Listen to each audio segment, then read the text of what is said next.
Marilah kita buka dengan bersama-sama membaca basmalah. Bismillahirrahmanirrahim. Semoga Allah Subhanahu wa Ta'ala meridhoi ujian terbuka ini, memberikan rahmat, keberkahan, taufik, hidayah, dan dijauhkan dari bala, dari penyakit virus corona. Amin ya rabbal alamin. Saya persilakan selanjutnya Kopromotor Dr. Widayati SHMH untuk menyampaikan kurikulum vitae Saudara Promovendus. Terima kasih Prof. Bismillahirrahmanirrahim. Assalamualaikum warahmatullahi wabarakatuh. Yang saya hormati Ketua dan anggota Dewan Penguji, para hadirin sekalian, serta Promovendus yang berbahagia pada hari ini. Izinkan saya memperkenalkan Promovendus yang akan diuji pada ujian promosi doktor pada hari ini.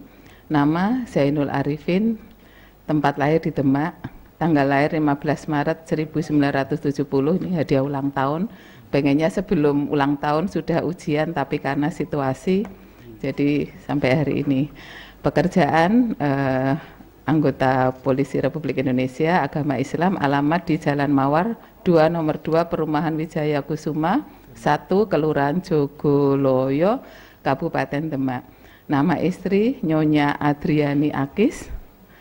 Nama anak Dr. Gigi Zaniar Febrian Pratiwi, ini alumni Unisula. Agung Ananta Wijaya, ini juga kuliah di Unisula, dan Tristan Adelia Septi Nova. Pendidikan kepolisian Seba Polsuk tahun 1991, Secapa Polri tahun 2005, pendidikan perwira Paminal Polri tahun 2007, pendidikan perwira Reserse Polri bidang Manelandring tahun 2010, pendidikan sekolah pimpinan pertama Polri tahun 2014, pendidikan umum SD di Demak, SMP juga di Demak, SMA Negeri 8 Semarang, S1 Sospol jurusan Administrasi Negara pada Universitas Veteran Makassar tahun 2002, program Pascasarjana S2 Magister Manajemen Universitas Hasanuddin Makassar tahun 2008, kemudian program Magister Hukum dari Universitas Islam Sultan Agung tahun 2017, dan saat ini sedang menempuh program Doktor Ilmu Hukum di Fakultas Hukum Universitas Islam Sultan Agung. Riwayat penugasan Bintara Reserse Polres Nrekang Polda Sulawesi Selatan, Bintara Instruktur Kepolisian pada SPN Batua Makassar, Bintara Paminal Bidang Propam Polda Sulawesi Selatan, Perwira Subbid Profesi Bidang Propam Polda Sulawesi Selatan, Kanit Reserse Ekonomi dan Tindak Pidana Tertentu Polresta Makassar Barat, Kanit Reserse Polsekta Bontoala Polresta Makassar Barat, Kanit Reserse Mobil Satuan Reserse Kriminal Polres Demak, Kanit Tindak Pidana Tertentu Polrestabes Semarang, Kasat Reserse Narkoba Polres Rembang, Kasat Reserse Kriminal Polres Demak, Kasubag Dal Operasional Polres Grobogan, Kanit 4 Tindak Pidana Korupsi, Satreskrim Polrestabes Semarang, Kanit 1 Subdit 4 Dit Reskrim Sus Polda Jawa Tengah, kemudian Kasubag Info Biro Sarpras Polda Jawa Tengah, dan saat ini Promovendus menjabat sebagai Kapolsek Genuk Polrestabes Polrestabes Semarang Polda Jawa Tengah. Demikian kurikulum vitae Promovendus. Terima kasih. Assalamualaikum warahmatullahi wabarakatuh. Terima kasih Dr. Widayati. Selanjutnya saya ingin memperkenalkan seluruh Dewan Penguji, dimulai dari sebelah kiri Profesor Dr. Ahmad Rafiq MA, promotor, Guru Besar Fakultas Hukum dan Syariah Universitas Islam Negeri Wali Songo Semarang. Sebelah kanannya Dr. Widayati SHMH, Kopromotor, Wakil Dekan 1 Fakultas Hukum Unisula. Sebelah kanannya Profesor Dr. Mahmud Tarom, SHMH, Rektor Universitas Wahid Hasyim Semarang. Sebelah kanannya saya sendiri, Profesor Dr. Gunarto SHMH, Dekan Fakultas Hukum Unisula. Sebelah kanan saya, Profesor Dr. Eko Soponyono SHMH, Guru Besar Fakultas Hukum Unisula, juga telah terakreditasi internasional oleh ASIK Inggris. Sebelah kanannya, Dr. Sri Endah Wahyuningsih SHMH, Sekretaris Program Doktor Ilmu Hukum Fakultas Hukum Unisula. Selanjutnya saya persilakan Saudara Profendus untuk menyampaikan pokok-pokok pikiran disertasi saudara. Dipersilakan.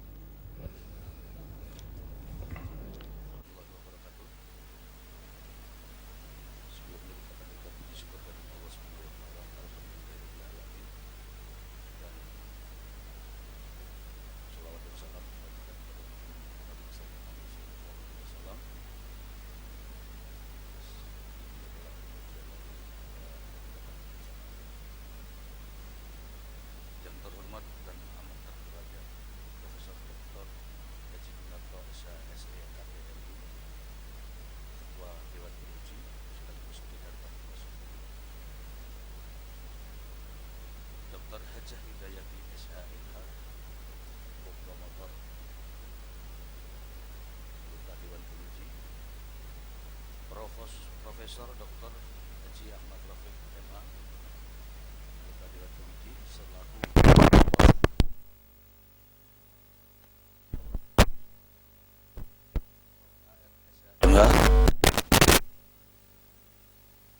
Profesor Dr. Ahmad Mustafa SH,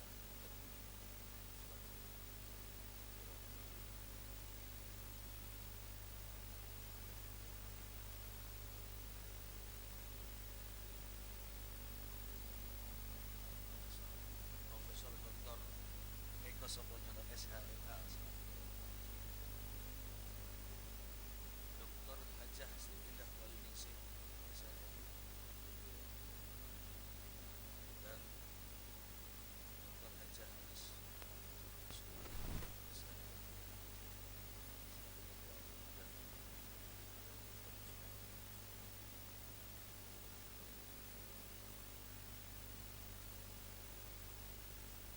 baik, seperti kita ketahui bersama bahwa negara Republik Indonesia adalah negara yang terbesar umat muslim beragama Islam.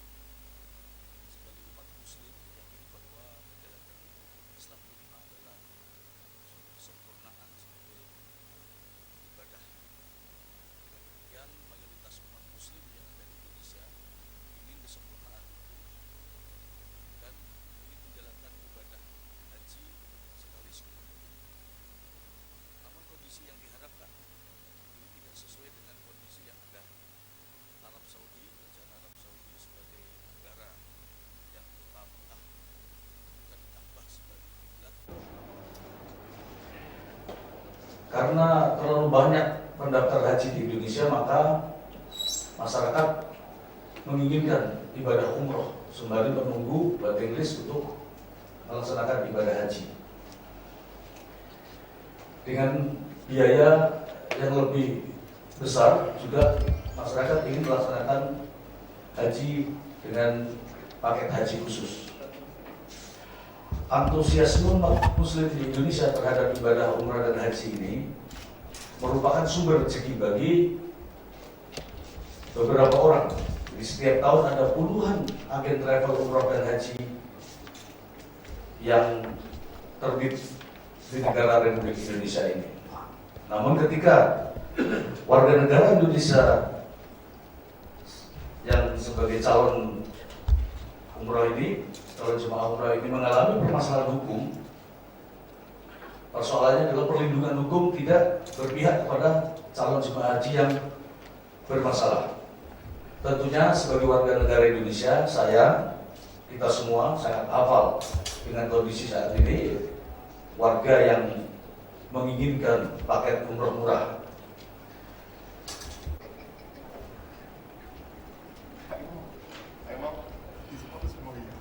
Kebetulan saya sebagai seorang penyidik, kami telah melakukan hal, menurut kami adalah hal yang terbaik ketika itu menangani langsung perkara penipuan terkait dengan ibadah haji dan umroh di Polrestabes Semarang, yang kebetulan juga kami jadikan judul tesis pada saat melaksanakan pendidikan program pasca sarjana S2 di Unisula. Namun dampaknya tidaklah dapat dinikmati oleh orang banyak yang menjadi korban. Hanya sebatas memproses secara profesional dan orang yang melakukan tindak pidana penipuan mendapatkan vonis hakim. Hanya itu saja. Menyadari bahwa sebagai penyidik hanya bisa menjalankan proses penyidikan sesuai dengan undang-undang saja, tanpa bisa memberikan kontribusi dalam merekonstruksi undang-undang, maka saat ini, saat kami mengikuti pendidikan S3 ini memiliki kesempatan untuk melakukan merekonstruksi undang-undang yang menurut kami tidak sesuai dan tidak berkeadilan. Sejujurnya, apa yang kami lakukan terkait penelitian ini bukanlah bidang kami. Sekali lagi, apa yang kami teliti bukanlah bidang kami yang sesungguhnya, karena mengemban tugas sebagai polisi, namun mengambil judul umroh dan haji. Namun kami bertekad untuk memperbaiki kondisi yang sedang terjadi, yaitu memberi kontribusi perlindungan hukum terhadap calon jemaah haji dan umroh yang belum berbasis nilai keadilan di Indonesia. Dan kami melihat bahwa faktor pengawasan yang sepatutnya ditingkatkan. Dengan kondisi yang kami sampaikan tadi, maka kami penulis tertarik untuk mengambil judul penelitian ini dengan judul Rekonstruksi Perlindungan Hukum terhadap Calon Jemaah Haji dan Umroh berbasis nilai keadilan. Seperti kita ketahui bersama bahwa beberapa tahun yang lalu di Indonesia cukup digemparkan persoalan yang sangat fenomenal, yaitu penipuan umroh. Pada tahun 2015 terdapat 1.610 orang. Pada tahun 2016 terdapat 290 orang. Pada tahun 2017 tercatat sejumlah 35.149. Ini yang melaporkan dan ditangani oleh penyidik kepolisian. Masih banyak yang belum melaporkan. Pada tahun 2018 kita semua dikagetkan terkait dengan kasus first travel sebanyak 168.240 korban penipuan. Dan yang terakhir pada tahun 2019 tatkala undang-undang baru dimunculkan, diundangkan, justru terlihat ada laporan yang ditangani oleh polisi sejumlah 361 orang pada tahun 2019 sampai dengan 2020 awal tahun ini. Lanjut. Fakta bahwa sebagai contoh kasus yang terjadi pada tahun sebelumnya, kasus terjadi di Jawa Barat, yaitu pada PT Solusi Balatung Mampah SBL yang berkedudukan di Bandung, Provinsi Jawa Barat, melakukan penipuan terhadap 12.840 sekian orang yang telah membayar kepada perusahaan tersebut untuk melaksanakan ibadah umroh.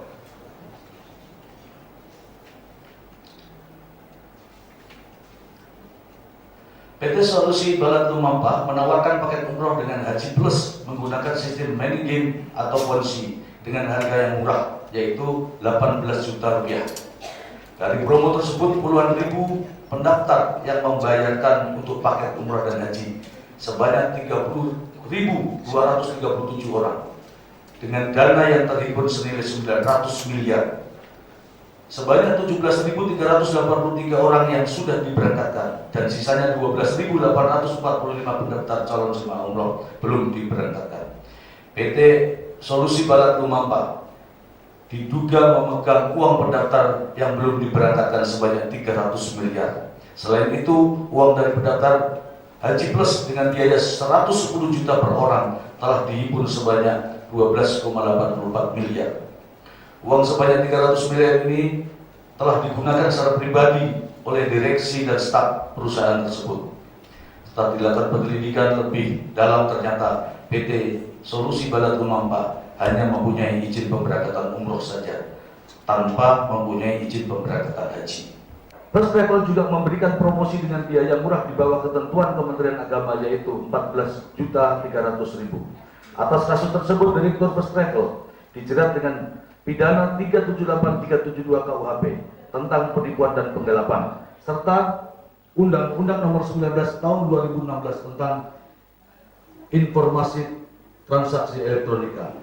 Majelis Hakim memvonis Andika Surahman dan Anissa Hasibuan dengan hukuman penjara 20 tahun penjara dan 18 tahun penjara untuk Anissa Hasibuan, karena keduanya sangat sah dan meyakinkan bersalah melakukan penipuan.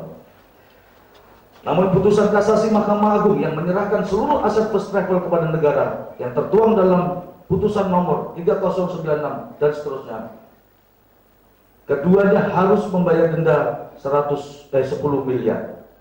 Korban meminta pengadilan mengabulkan gugatan supaya aset milik Andika dan Anissa menjadi sita umum, yaitu untuk memberangkatkan para korban. Para korban First Travel tidak puas dengan putusan Pengadilan Negeri Depok dan putusan kasasi yang menetapkan aset-aset milik Andika dan istrinya disita untuk negara. Dari sinilah kita melihat bahwa putusan MA tersebut menurut saya tidak berbasis keadilan.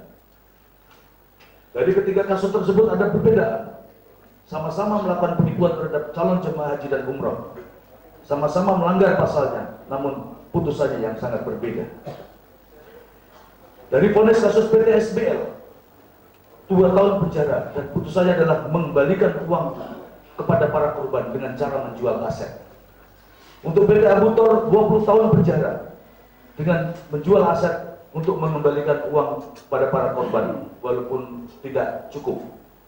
Namun berbeda dengan vonis First Travel 20 tahun dan 18 tahun penjara, aset disita negara, sementara korban tidak ada kepastian apa-apa.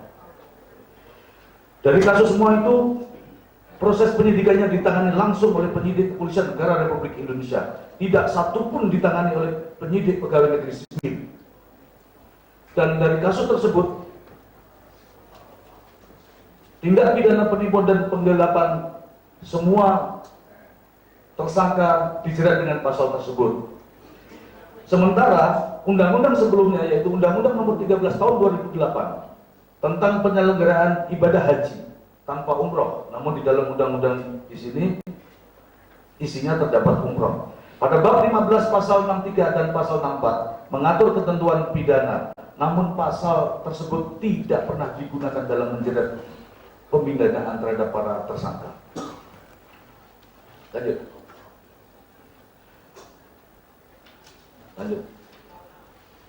Ya, lanjut. Selain kasus umroh, ada kasus yang menurut saya sangat perlu kita telah bersama-sama, bahwa ada seorang ibu yang mendaftar pada tahun 2011, yaitu mendaftar haji, telah memiliki nomor porsi, dan ibu tersebut meninggal dunia. Namun faktanya adalah ketika ahli waris untuk menerima pelimpahan, namun aturan justru membatasi pelimpahan tersebut. Sebagaimana pada Undang-Undang Nomor 13 Tahun 2008 tentang penyelenggaraan ibadah haji, terdapat pasal 24 berbunyi, calon jemaah haji yang meninggal dunia, porsinya dapat dilimpahkan kepada anak kandung, suami, istri, dan atau menantu. Namun pada pelaksanaannya dibatasi dengan peraturan Menteri Agama dan juga keputusan Direktorat Jenderal Haji dan Umroh. Seperti yang terjadi pada kasus ini, lanjut Mas, yaitu keputusan Dirjen Penyelenggaraan Haji dan Umroh nomor 117 tahun 2019 tentang petunjuk pelaksanaan pembayaran biaya haji dan haji pada tahun 1440 Hijriah atau 2019. Demikian yang dapat kami sampaikan dalam kesempatan waktu. Terima kasih. Assalamualaikum warahmatullahi wabarakatuh. Waalaikumsalam warahmatullahi wabarakatuh. Terima kasih saudara Prof. Fedus telah menyampaikan pokok-pokok disertasi. Selanjutnya tanya jawab dengan seluruh dewan peneliti, ada 7 orang. Dimulai dari promotor, saya persilakan Profesor Dr. Ahmad Rafiq MA. Terima kasih Prof. Gun. Assalamualaikum warahmatullahi wabarakatuh. Waalaikumsalam. Dan penguji Prof. Fedus dan yang hadir pada kesempatan ini. Yang pertama, sebagai promotor tentu saya meskipun belum dapat bocoran begitu apakah nanti lulus atau tidak, saya mengucapkan selamat terlebih dahulu karena sudah berada di mimbar agak panas, karena itu menjadi susah tersenyum gitu ya. Kalau tersenyum nanti malah aneh ya, apalagi habis ngafalin tarbiyah sudah banyak. Sudah umrah berapa kali Pak Zainul? Siap 3 kali Pak. 3 kali ya. Karena sudah 3 kali dia nggak hafal, jadi nggak saya minta untuk dibaca lagi tarbiyahnya. Ya, apa yang menurut Pak Zainul? Tapi saya tadi agak kaget itu ketika Pak Zainul bilang ini bukan bidang kami, itu yang apa maksudnya soal ibadah haji dan umroh. Tapi kalau bidang hukum yang mengatur tentang haji dan umroh kan harus bilang ahli gitu. Gimana itu pertanggung jawabannya tadi? Supaya promotor juga ikut lega gitu. Dokter susah-susah kok bilang nggak ahli, itu kan nggak enak itu. Gimana itu maksudnya itu? Terima kasih Prof atas pertanyaannya. Yang kami maksud dengan bukan bidang kami adalah bukan bidang kepolisian, ya, bukan bidang kepolisian. Tapi kami ingin menyajikan yang beda, karena ya, banyak. ya. Jadi supaya kalimat-kalimat seperti itu ketika nanti sudah dokter itu harus hati-hati itu, apalagi berpengalaman menjadi kanit dan kasat serse berulang-ulang itu kalimat nggak boleh salah itu, apalagi nanti dokter ya. Ya, sebenarnya yang baru saya ingin ditunjukkan oleh Pak Zainul yang baru dari disertasi ini ketika tadi menjelaskan panjang lebar tentang kenapa jamaah kita itu gampang ditipu gitu ya. Jamaah itu sebenarnya yang salah penipunya atau jamaahnya kelewat semangat karena diiming-imingi dengan biaya murah gitu. Karena ini kan kayak hukum ekonomi kan begitu. Lalu ada pertanyaan saya mengganggu. Saya perhatikan bosnya First Travel dan Abu Tur itu wajahnya kan kelihatan soleh banget gitu. Jadi di dahinya sini kapalnya tebel gitu ya. Jenggotnya juga panjang, mohon maaf bagi bapak yang punya jenggot ya. Gitu. Ya, pertanyaannya saya agak lain itu. Apakah sudah ketemu ilmu baru di kepolisian? Katanya kan ada ilmu anatomi tubuh ya, atau apa namanya yang menyondro tampilan fisik gitu. Kalau orang yang karena dahinya itu mungkin tahajudnya itu satu malam mungkin lebih dari 20 rakaat barangkali begitu, sehingga saya kira ujung-ujungnya menipu gitu. Jadi ada sebuah pertanyaan yang baru dari disertasi ini. Yang kedua, apakah ada ilmu membedakan antara wajah soleh dan wajah penjahat? Silakan dijawab. Terima kasih Prof atas pertanyaannya. Ini sangat sulit kami menjawabnya karena melihat orang kalau tidak pakai tulisan di belakangnya, kami tidak bisa melihat bahwa itu apa pelakunya. Mungkin kami sangat senang ketika ada seseorang yang mau menipu, di belakangnya ditulis saya penipu. Itu lebih mudah. Tapi kadang tidak ada, kami kesulitan untuk itu. Namun beberapa permasalahan tentunya ada indikasi-indikasinya. Dengan indikasi-indikasi potensi-potensi pidana itu, maka kami bisa melakukan tindakan lebih awal. Demikian Pak. nggak ada sekolah khusus ya. Serse yang melihat oh ini wajah orang yang mau nipu gitu.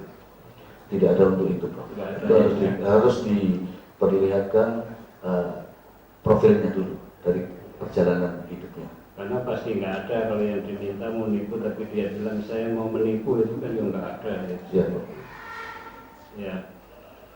Lalu apa yang mau Pak Zainul itu rekonstruksi itu? Apakah di Undang-Undang Penyelenggaraan Haji atau di SK Menteri Agama atau keputusan Menteri Agama ataukah di SK Dirjen Penyelenggaraan Haji dan Umrohnya atau di praktek pelaksanaan? Silakan. Terima kasih, Prof, atas pertanyaannya. Yang kami akan rekonstruksi dalam pernyataan disertasi ini adalah pada undang-undangnya. Ya. Bunyi undang-undang harus jelas. Di penjelasannya pun harus jelas. Jangan hanya ditulis cukup jelas. Karena kami belum jelas. Salah satu contoh. Padahal sudah jadi Kapolsek lama ya masih nggak jelas juga gitu ya. Itu, Prof. Contohnya seperti ini, Prof. Contohnya seperti pasal 50.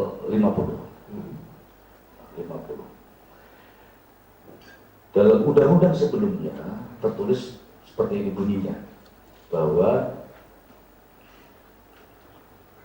calon jemaah haji meninggal dunia porsinya dapat dilimpahkan kepada anak kandung, istri, suami, menantu. Nah, di undang-undang yang baru justru menantunya hilang. Nah, kami ingin salah satu kalimat itu dimasukkan kembali agar kehidupan nyata itu pasti ada menantu yang juga berperan di dalam suatu rumah tangga. Demikian, Prof. Terima kasih. Tapi bukan karena Pak Zainul jadi menantu yang mau gantiin itu ya, bukan karena itu. Bukan, ini untuk seluruh Indonesia, Pak. Ya, oke. Apalagi yang pada tingkat ada sisko patuh. Ya. Karena beberapa waktu lalu saya pernah ketemu Dirjen Haji gitu ya. Apa yang Pak Zainul tawarkan untuk bisa di update atau direkonstruksi supaya menutup peluang para hero itu untuk menipu calon jamaah umroh khususnya? Gimana? Ya, Sisko Patuh adalah sistem komputerisasi umroh dan haji plus. Kalau ini yang ngurusin ada masalah aplikasi terkait dengan umroh dan haji plus, bukan haji reguler. Untuk saya juga jawab biar ini. Untuk kami adalah pengawasan, Prof. Pengawasannya yang diperketat. Karena itu kan terlihat semua dengan jelas itu di mana-mana. Terima kasih. Selama ini sudah ada pengawasan, ada tim pengawas, ada DPR, ada KPK. Tapi nggak usah dijawabkan waktunya habis. Siap, nanti terima kasih. DPR. Ya. Terima kasih, saya kembali pada Pak Tua. Assalamualaikum warahmatullahi wabarakatuh.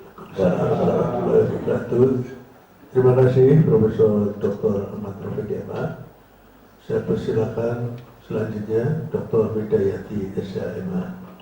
Terima kasih, Prof. Bismillahirrahmanirrahim. Assalamualaikum warahmatullahi wabarakatuh. Yang saya hormati Ketua Dewan Penguji dan anggota Dewan Penguji, para hadirin dan promovendus. Tadi sudah disampaikan Prof. Taufik ya, jangan bilang tidak ahli.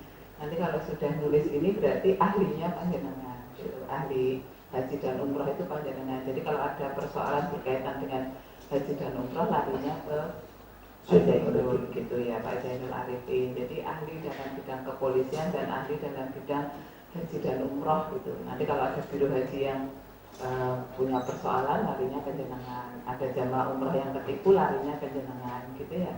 Jadi ahlinya panjenengan jadi sebagai rujukan gitu. Nah, tadi sudah disampaikan bahwa berkaitan dengan banyaknya penipuan perjalanan ibadah haji dan umrah yang dilakukan oleh biro travel itu salah satunya adalah karena faktor pengawasan gitu yang ditekankan oleh promovendus gitu.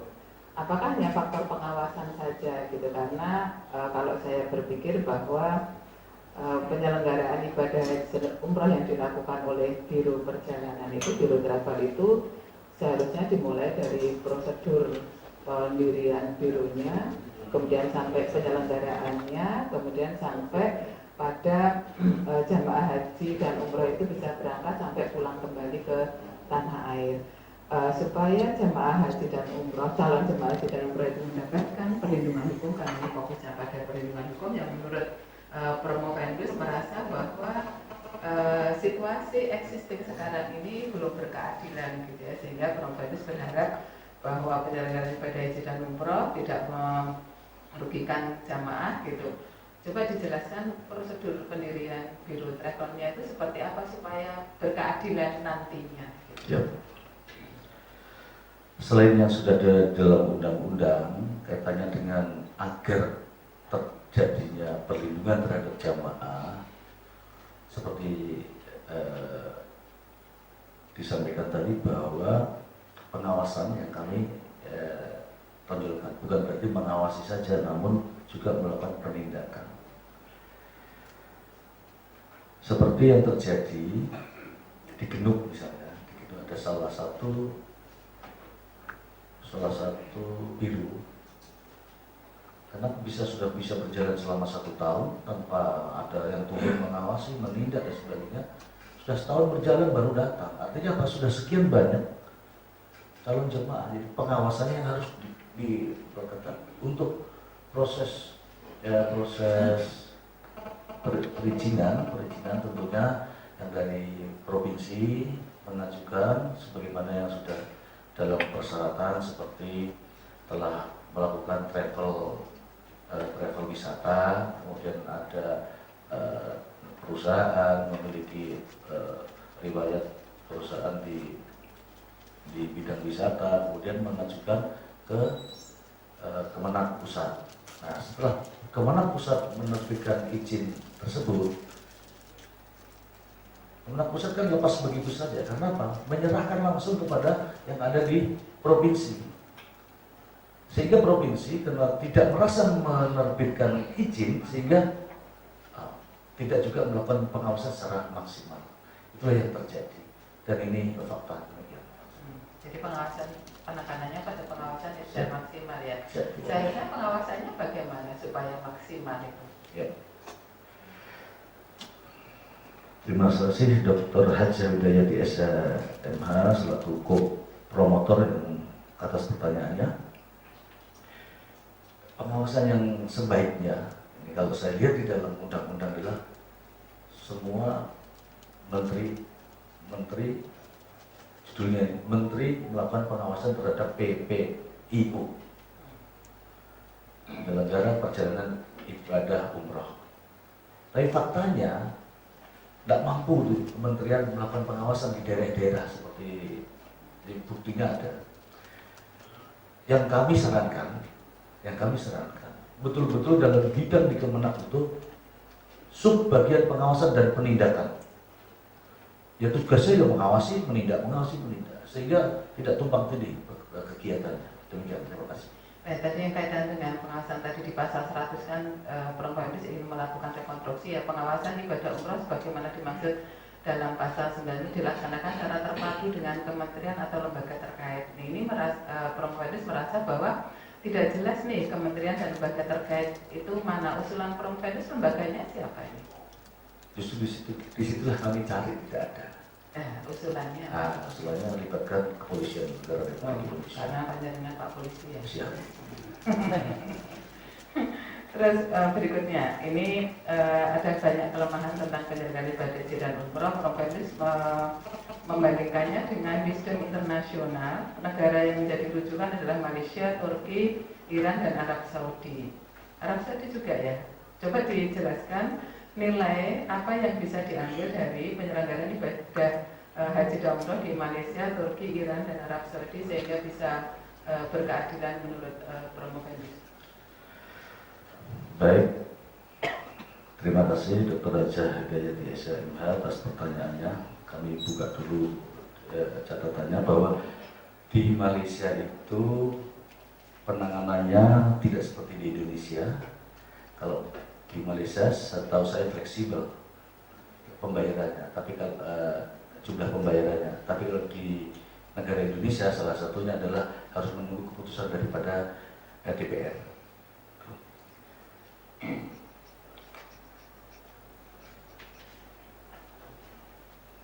Ada 8 kira-kira perbedaan antara Indonesia dengan Malaysia. Yang pertama, perlu kami sampaikan bahwa waktu tunggu di Malaysia untuk pendaftar sekarang ini bisa mencapai 63 tahun yang akan datang. Sementara di Indonesia bervariasi antara 9 tahun sampai 20 tahun tergantung dari mana asal jemaah tersebut. Kedua, biaya haji Malaysia $5.000, sementara di Indonesia $3.200. Ketiga, biaya haji khusus plus di Malaysia termahal $53.000, sementara di Indonesia $23.000.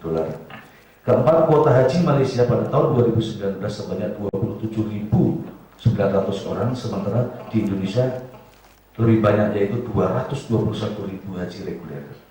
Kelima, jumlah penerbangan jemaah haji Malaysia hanya 64 penerbangan, sementara di Indonesia 371 penerbangan. Kemudian keenam, jumlah penginapan yang disewa Malaysia sedikit nyewa hotelnya, namun dekat antara hotel dengan Masjidil Haramnya. Namun Indonesia terlalu banyak hotel yang disewa, namun letaknya jauh dari Masjidil Haram. Ketujuh, biaya hotel di Malaysia untuk Malaysia Rp7.000 per orang. Untuk Indonesia lebih murah, yaitu Rp4.900 per orang. Jadi ya memang sehingga pelayanannya agak jauh dari itu.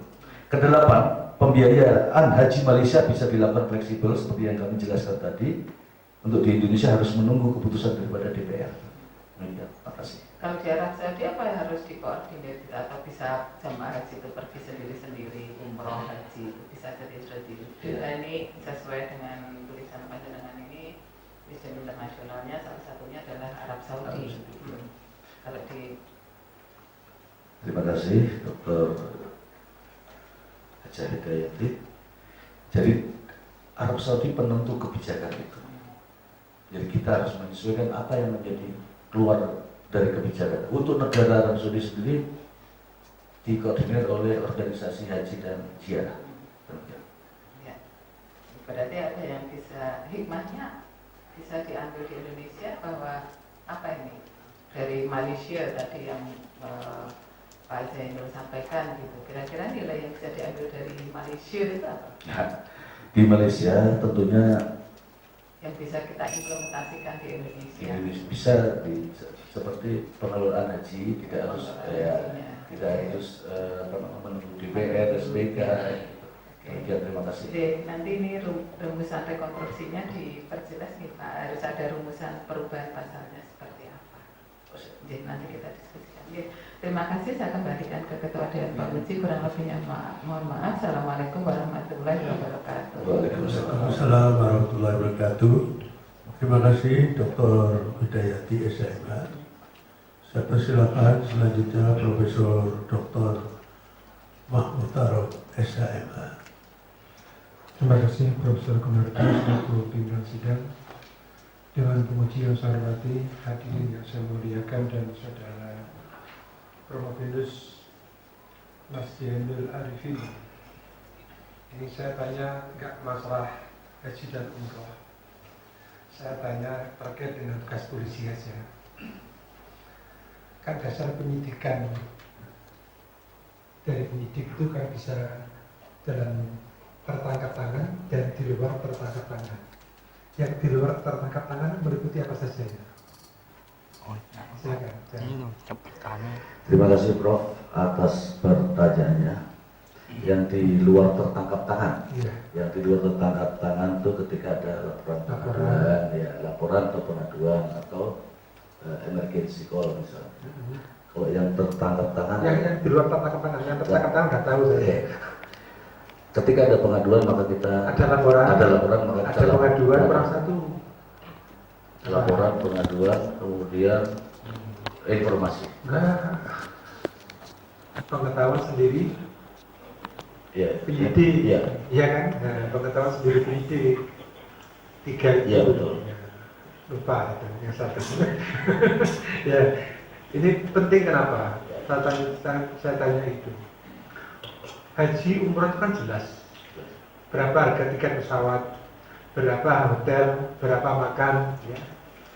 Saudara sudah membandingkan Indonesia dengan Malaysia, jauh murah Indonesia. Kok kemudian ada yang menjual lebih murah lagi? Itu kira-kira menunjukkan serangkaian kebohongan apa enggak? Terima kasih Bro. Itu indikasi Bro. Ya, indikasi. Kalau indikasi itu sebenarnya sudah perlu dididik apa belum gitu? Ya. Iya. Mestinya jadi yang utama yang perlu direkonstruksi itu aparat kepolisian supaya lebih progresif gitu ya. Baik, guyon selesai, nggak usah sepadan.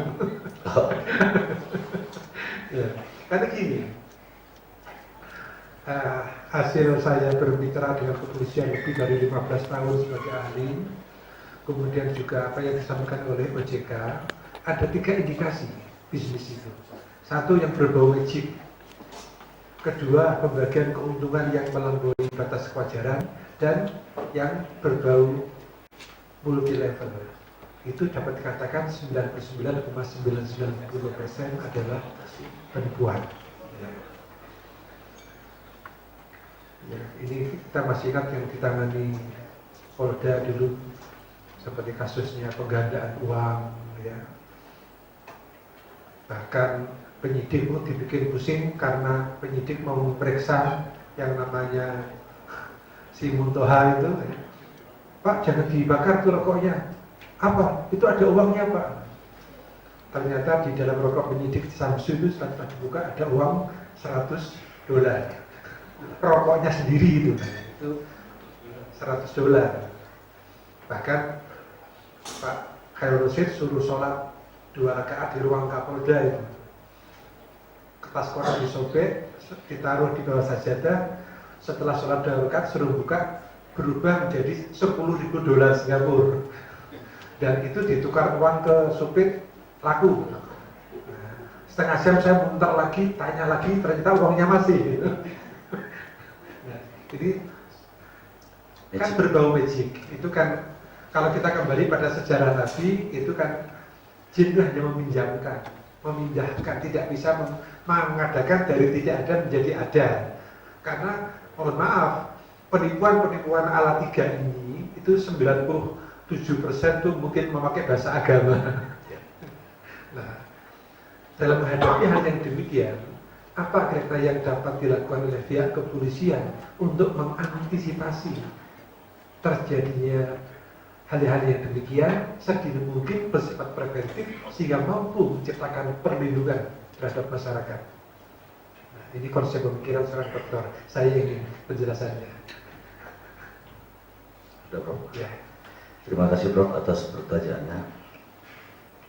Untuk konsep pencegahan indikasi adanya penipuan semacam ini, kami sebenarnya sudah mengkonsep Bro.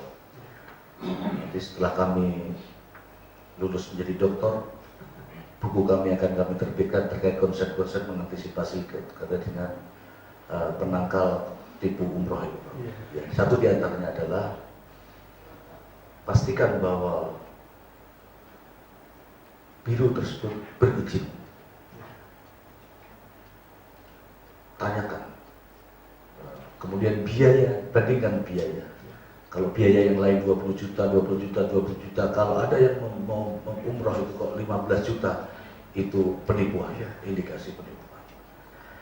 Yang berikutnya adalah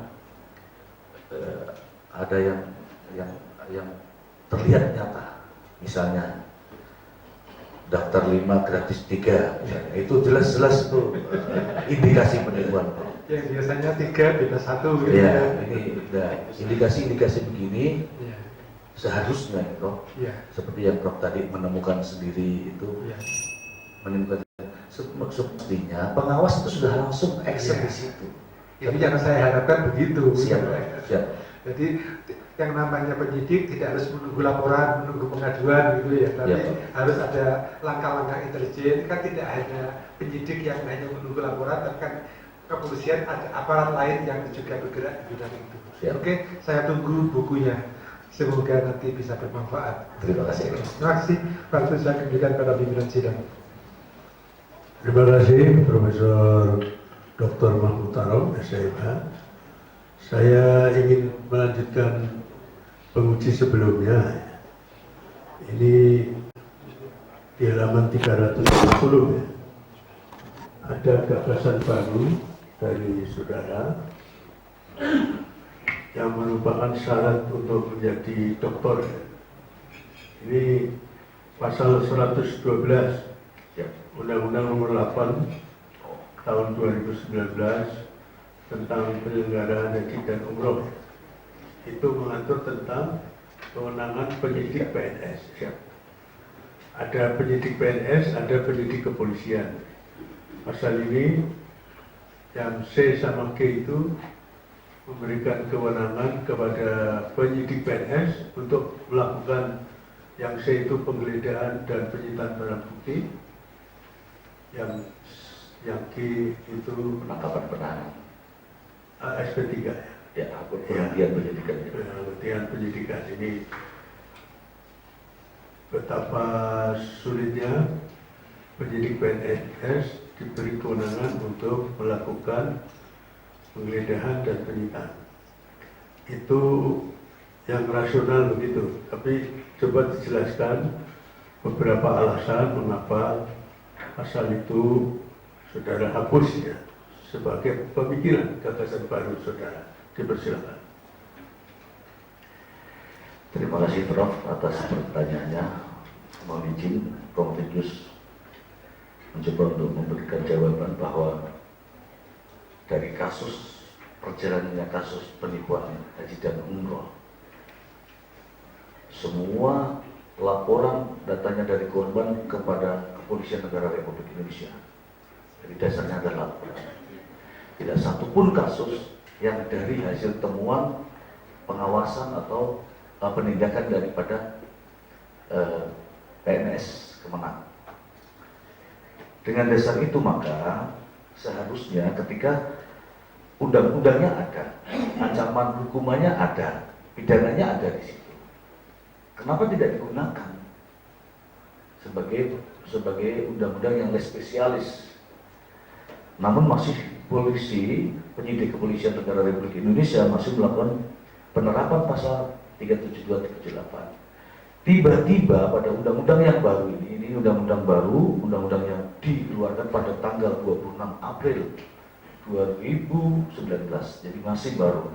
Tiba-tiba undang-undang ini justru memunculkan pada pasal 112, yaitu selain penyidik kepolisian negara Republik Indonesia, pejabat pegawai negeri sipil tertentu di lingkungan kementerian yang menyelenggarakan urusan pemerintahan di bidang agama diberi wewenang khusus. Wewenang khusus yang dimaksud adalah yang sebagaimana diatur dalam KUHP. Artinya ada wewenang kepolisian negara Indonesia yang diambil di sini. Kenapa kami memiliki ide untuk dihapusnya pasal ini? Karena ada yang aneh. Ada yang aneh. Mari kita urut-urutkan dari ayat 2 ini. Pejabat penyidik pegawai negeri sipil sebagaimana dimaksud dengan ayat 1 berwenang A. Melakukan pemeriksaan atas kebenaran laporan atau keterangan yang berkenaan dengan tindak pidana yang menyangkut penyelenggaraan ibadah haji dan umroh. Terkait dengan yang ditanyakan Profesor Dr. Pak Mahmud Tarom, ini kami kayaknya sudah dibatasi, tidak punya wewenang di situ. Yang kedua, melakukan pemeriksaan terhadap setiap orang yang diduga melakukan tindak pidana yang melakukan tindak pidana menyangkut penyelenggaraan ibadah haji dan umroh. Kemudian yang C adalah melakukan penggeledahan dan penyitaan. Saya kira wewenangnya terlalu luas dalam undang-undang ini. Kemudian D meminta keterangan dan barang bukti. Ini mungkin masih maklum kalau yang ini. Kemudian yang E, menangkap dan menahan dalam koordinasi pengawasan penyidik kepolisian negara Republik Indonesia. Ini menangkap, menahan. Ini wewenang dari PPNS. Sementara kami belum pernah mendengar itu. Dan tidak mudah menjadi seorang penyidik Yang G, maaf kami lanjutkan, tiba-tiba setelah melakukan action seperti ini, tiba-tiba ada ayat 2 pada poin G, huruf G, yaitu menghentikan penyidikan.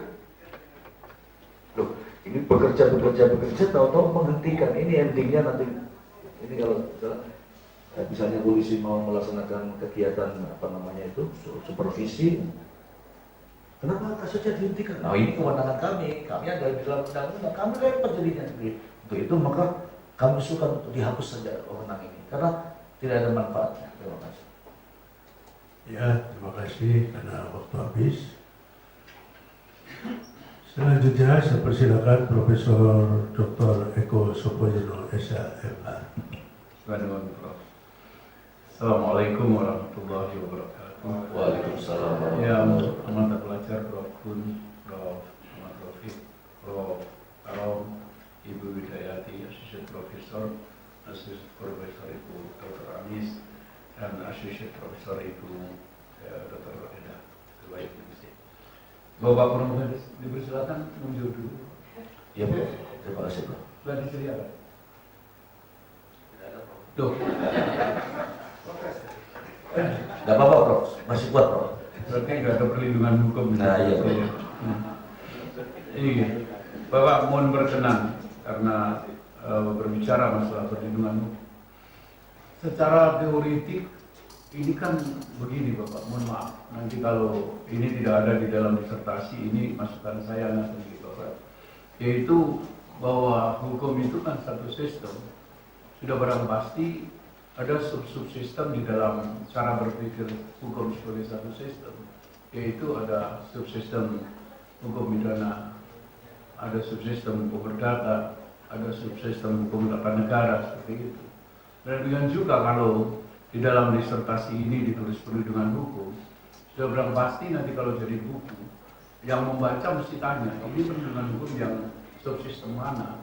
Hukum pidana, hukum perdata, atau hukum apa seperti itu. Tapi saya tahu persis bahwa arahnya di sini adalah perlindungan hukum yang ke arah pidana, karena tadi dimaksudkan ada pasal 372, ada pasal 378. Betul begitu siapa? Iya. Dan juga kalau berbicara masalah perlindungan hukum, kita tidak bisa lepas dari cara berpikir teoritik, yaitu apa? Ada perlindungan secara konkret, ada perlindungan secara abstrak. Nah, di sini yang menjadi masalah besar yang harus muncul ke permukaan, karena dari penguji pertama sampai dengan ini tentang perlindungan hukum ini malah tidak tampak kesinggung, gitu, karena memang tidak beliau-beliau tidak sampai ke situ. Tapi saya harus memastikan ke situ karena judul dari disertasi ini adalah yang direkonstruksi adalah perlindungan hukumnya, maka harus dipastikan ini perlindungan dalam pengertian konkret atau abstrak. Karena sampai dengan hari ini kalau mengikuti pasal 372 dan 378 KUHP-nya Belanda, perlindungannya itu abstrak. Tapi ada bahwa perlindungan abstrak. Mengapa? Karena dalam bunyi pasal 372 atau 378 di balik itu tuh ada upaya perlindungan, yaitu perlindungan masyarakat. Karena masyarakat itu bagian dari korban, sehingga perlindungannya abstrak. Nah, maksud saya di dalam rekonstruksi ini, Bapak, penjenengan menginginkan perlindungan ini yang konkret atau yang abstrak. Tapi mohon jangan dijawab dulu karena saya sudah baca kesimpulannya. Itu ternyata ada kata ganti rugi di situ. Jadi dengan begini saya ambil kesimpulan bahwa konsep berpikir penjenengan ingin mengungkap ini, menjadikan konsep berpikir ilmiah ini adalah perlindungan secara konkret. Seperti itu, betul kira-kira. Monggo Pak ditanggapi. Ya, silakan. Terima kasih Profesor atas pertanyaannya. Sebagaimana pertanyaan Profesor, keinginan kami adalah perlindungan yang konkret. Kenapa demikian? Kami melihat korbannya sendiri dan fakta putusan pengadilan, sehingga kami juga merasakan bahwa ini betul-betul harus diwujudkan. Permintaan perlindungan yang macam tadi kasus penipuan umroh itu hanya dua permintaan yang sebenarnya. Korban diberangkatkan ke Mekah atau kembalikan uangnya, dan itu tidak terjadi. Berangkat kagak, duit juga hilang. Inilah yang perlu kami dia memasukkan perlindungan konkret tadi. Iya, terima kasih Bapak. Sudah sampai sini sudah bisa nangkap. Kemudian kalau cara berpikir ini kemudian dikaitkan dengan permasalahan yang Bapak kemukakan, saya bisa lihat di situ di dalam halaman 23, Bapak kemukakan yang pertama, mengapa perlindungan hukum bagi calon dan seterusnya belum berbasis nilai keadilan. Kemudian bagaimana konstruksi perlindungan hukum terhadap calon jemaah haji dan umroh saat ini. Kemudian bagaimana rekonstruksi. Berkenan Bapak, kalau digunakan konsep berpikir yang sesungguhnya, bahwa rekonstruksi itu tidak mungkin terjadi kalau tidak ada konstruksi. Dan Bapak sudah tulis di permasalahan kedua. Tapi pertanyaan berikut, tidak mungkin konstruksi itu akan direkonstruksi kalau di dalam konstruksi itu sendiri tidak mengandung permasalahan atau kelemahan-kelemahan seperti itu. Begitu Bapak, tanggapannya Bu. Terima kasih Prof atas pertanyaannya, bahwa undang-undang yang lama ini yang lama dulu, karena harus lama dulu baru ke baru. Undang-undang yang lama yaitu Undang-Undang Nomor 13 Tahun 2008 terkait tentang penyelenggaraan ibadah haji dan umroh. Begitu banyak permasalahan tidak bisa diatasi oleh undang-undang. Iya, sudah sampai berarti terjawab. Tapi mohon dengan begitu nanti dengan promotor dimohon untuk merumuskan kembali permasalahan yang saya maksudkan Bapak. Ya, jadi konsep berpikirnya tidak mungkin ada rekonstruksi kalau tidak ada konstruksi, dan tidak mungkin ada rekonstruksi kalau konstruksi itu sendiri tidak mengandung masalah. Jadi nanti permasalahan ini yang kata kunci ini harus masuk di dalam rumusan masalah. Berkenan nih Bapak, karena jawabannya sudah betul ke arah itu gitu. Ya, seperti itu. Sangat berkenan. Ya, kemudian yang terakhir, mohon berkenan. Kalau tadi Bu Wida sampaikan tentang kajian perbandingan, ini kan luar biasa. Tapi pertanyaannya adalah, kembali saya ulangi Bu Wida, apa sih sebenarnya yang bisa diambil dari menganalisis kajian perbandingan negara-negara lain itu? Kontribusi apa yang bisa diambil sehingga rekonstruksi itu adalah rekonstruksi yang sesungguhnya, karena bukan hanya cara berpikir orang Indonesia, tapi juga berpikir bagaimana negara lain itu mengatur masalah haji dan umroh ini. Silakan Bapak. Terima kasih Prof atas pertanyaannya. Seperti kita ketahui bahwa terkaitan dengan pelayanan haji dan umroh di Indonesia terlalu banyak aplikasi yang diterbitkan. Oh iya, karena sudah bisa ditangkap Pak. Terima kasih sekali. Alhamdulillah. Assalamualaikum warahmatullahi wabarakatuh. Waalaikumsalam warahmatullahi wabarakatuh. Terima kasih Profesor Dr. Eko Sopanjono SMA. Saya persilakan selanjutnya Dr. Anis Masturhatun SMA. Terima kasih Ketua Sidang. Assalamualaikum warahmatullahi wabarakatuh. Waalaikumsalam warahmatullahi wabarakatuh. Yang saya hormati Ketua dan anggota Dewan Penguji, Prof. Kun, Prof. Rafiq, Prof. Eko, Prof. Tarong, Prof. Enda, Prof. Yati, dan Bapak Ibu hadirin yang dimuliakan oleh Allah SWT, dan hadir juga Dr. Kaisar Rosi, Ibu Lili ya, serta Promo Venus bersama keluarga pecinta. Saya ucapkan selamat sudah berdiri gagah di situ ya. Pertanyaan pertama, tadi malam tidur jam berapa? Jawab. Terima kasih Bu Dokter Anis. Saya tidur jam 2. Oh, kelihatan jadi. Saya belajar memaparkan diri saya sendiri, saya tanya sendiri. Oh gitu ya. Ya baik. Karena tema saudara ini sangat menarik dan saudara akan melindungi tamu-tamu Allah dan Rasulullah yang dipastikan daftar harus berangkat, ya kan? Bahkan juga harus pulang dengan selamat begitu. Bisa saudara bacakan talbiyah?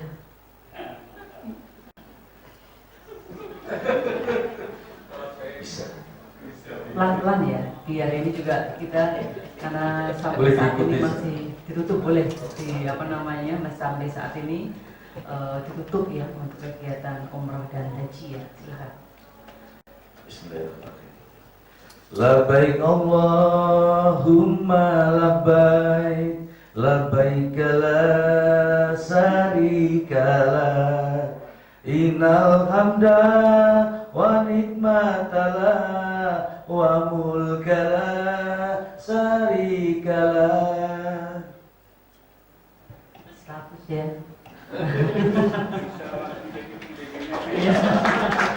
Bisa langsung jadi mutawifnya kayak Sarosi ya. Baik, saudara Pemofendus, di dalam disertasi saudara, saudara akan berikan keadilan ya, baik bagi masyarakat maupun tentunya juga bagi pengusaha yang dalam hal ini bergerak pada travel ya, agensi begitu. Nah, beberapa pengalaman yang lalu kita melihat bagaimana kasusnya first travel, di mana ketika melangkah pada jalur hukum, keputusan daripada hakim itu membuat semuanya tercengang. Mengapa? Karena justru aset-aset yang first travel itu tidak dikembalikan kepada jamaah yang gagal berangkat, namun justru diserahkan kepada negara. Nah, terkait dengan disertasi saudara, saya ingin bagaimana komentar saudara berkaitan dengan kasus tersebut dan bagaimana bila mana diterapkan dengan teori atau temuan saudara yang melindungi jamaah calon jamaah haji dan umroh. Silakan. Baik, terima kasih Bu Dr. Anis Mas Durahatun SIM selaku penguji atas pertanyaannya. Kasus first travel dengan aset disita oleh negara justru menimbulkan kekecewaan baru bagi para korban. Akan terlihat adil ketika putusan seperti yang dilaksanakan oleh hakim yang dari Bandung tadi memutuskan bahwa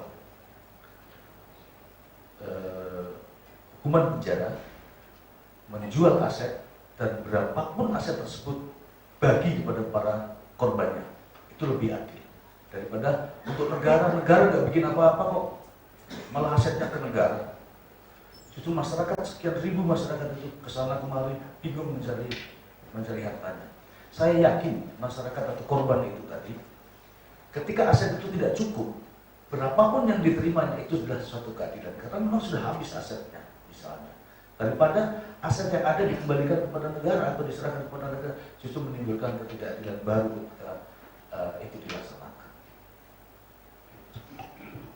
Kasih aplaus ya, semangat.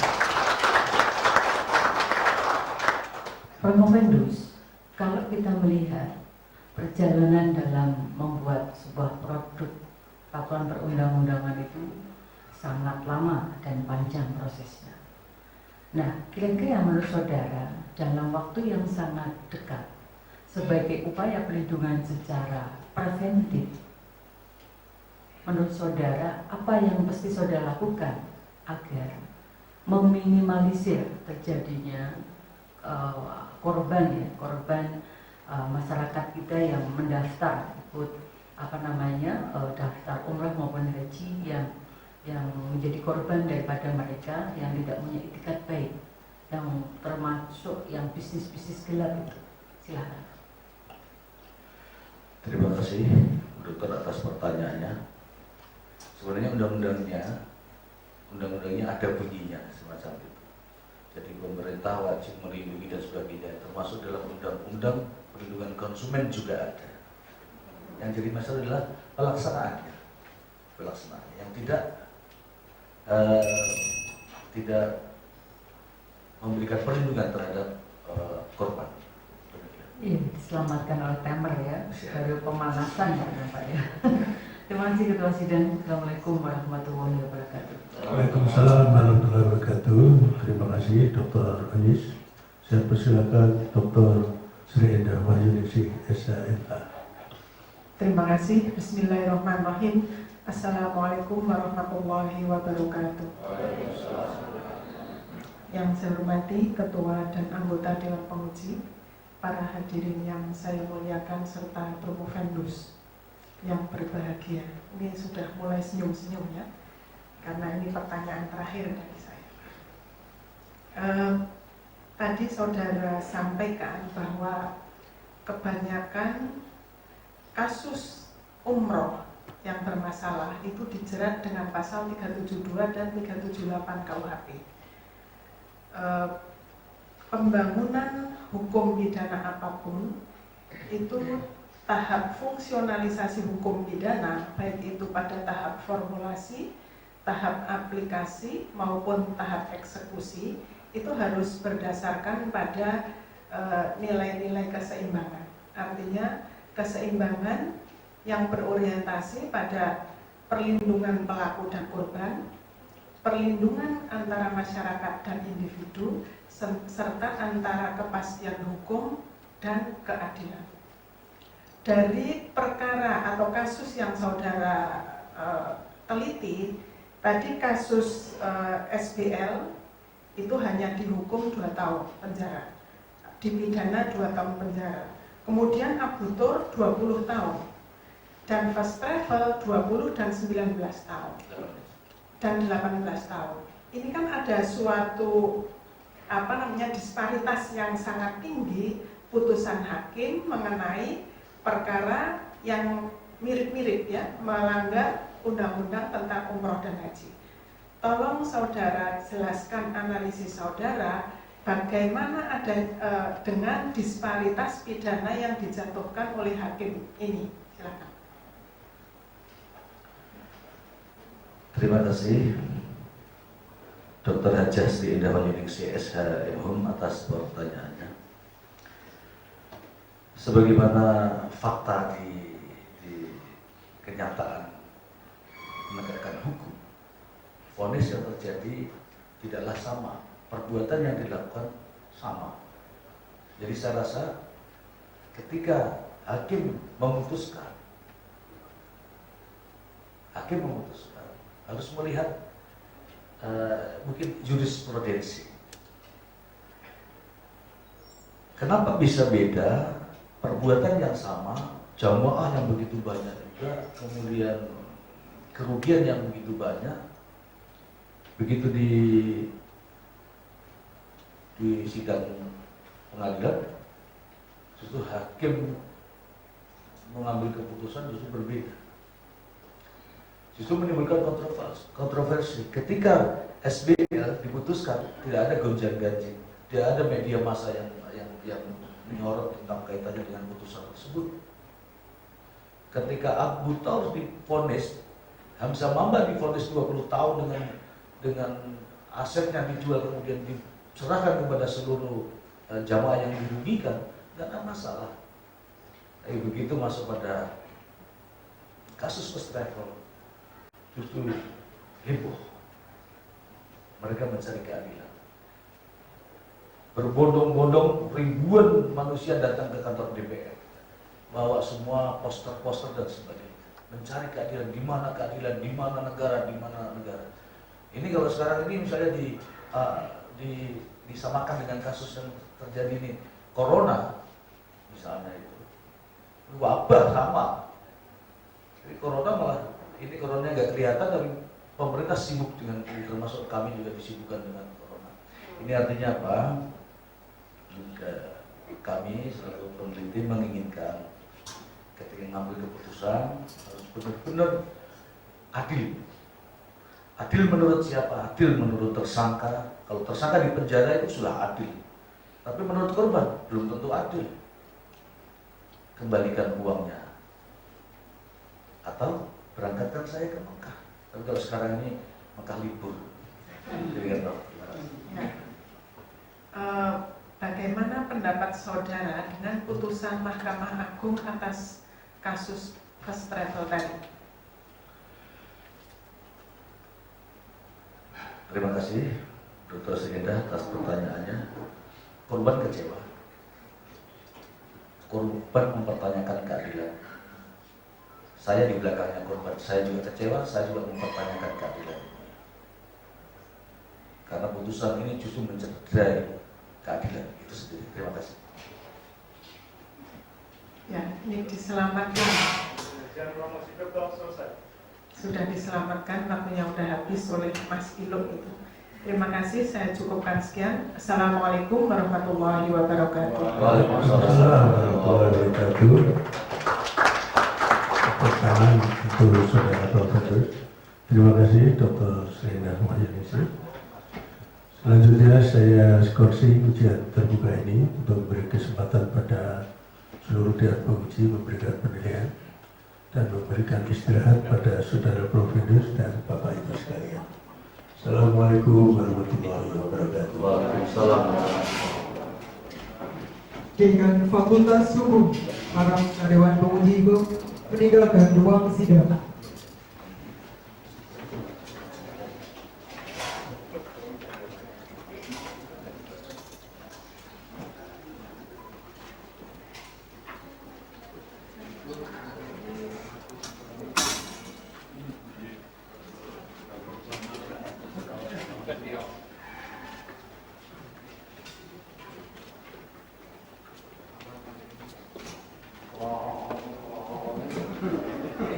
Sebelumnya saya mengucapkan selamat kepada Bapak Zainul Arifin, SS MMMH, yang telah memberikan kontribusi positif tentang kaitannya dengan carut-marutnya persoalan-persoalan yang ada di Indonesia, terutama tentang masalah haji dan umroh.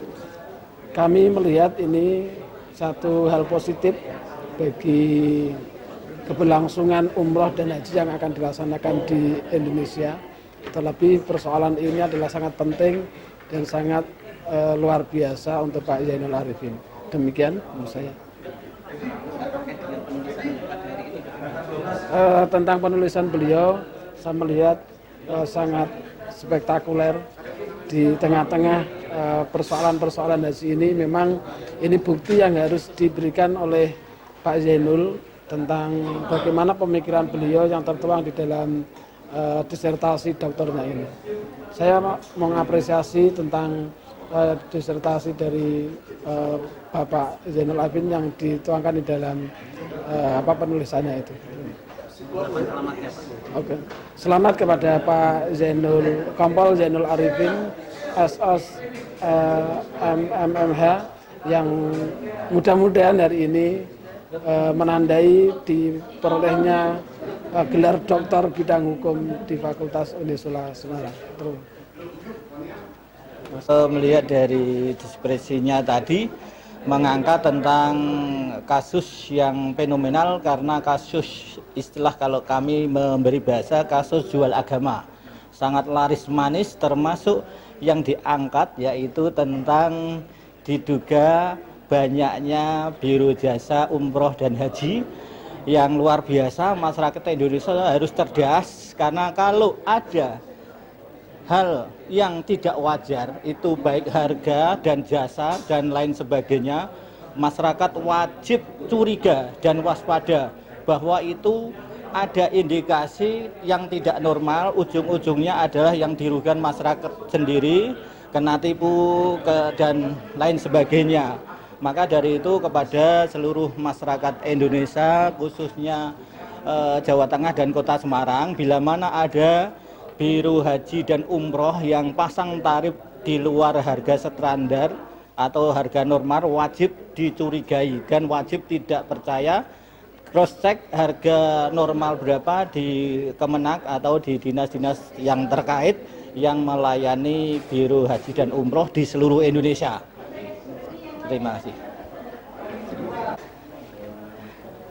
Selamat kepada Dr. Zainal Arifin, SOS MH, SHMH, yang saat ini ujian terbuka. Dokter di Unisula, semoga ilmunya banyak berkah dan manfaatnya seluruh warga masyarakat Indonesia. Terima kasih. Assalamualaikum warahmatullahi wabarakatuh.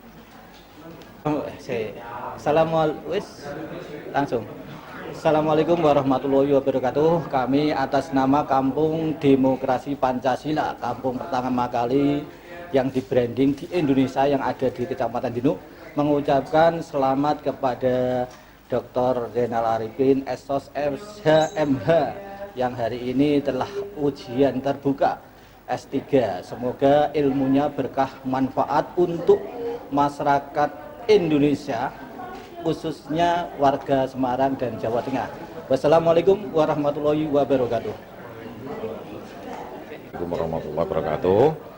Kami atas nama pengurus IPHI Cabang Kecamatan Genuk bahwa pada siang hari ini kami mengikuti ujian terbuka yaitu Bapak Zainul Arifin sebagai dokter yaitu masalah haji. Memang saat ini khususnya di daerah pedesaan itu untuk melaksanakan itu agak sulit sekali karena banyak calo-calo yang mungkin memberi harga murah namun kenyataan merugikan para calon jamaah haji, sehingga Bapak Zainul bertekad untuk memperbaiki, bahkan untuk memberitahukan kepada masyarakat luas agar supaya masyarakat itu tahu harga baik haji maupun umroh itu semestinya berapa, sehingga masyarakat itu tidak tertipu dan bisa melaksanakan sesuai dengan keinginan yang direncanakan semula. Terima kasih. Wassalamualaikum warahmatullahi wabarakatuh. Dan juga kami mengucapkan selamat kepada Bapak Zainul Arifin sebagai dokter yang saat ini baru ujian terbuka. Kami mengucapkan selamat, mudah-mudahan bermanfaat bagi umat Islam khususnya di Kecamatan Genuk, umumnya di Indonesia kepada umat Islam. Terima kasih. Wassalamualaikum warahmatullahi wabarakatuh.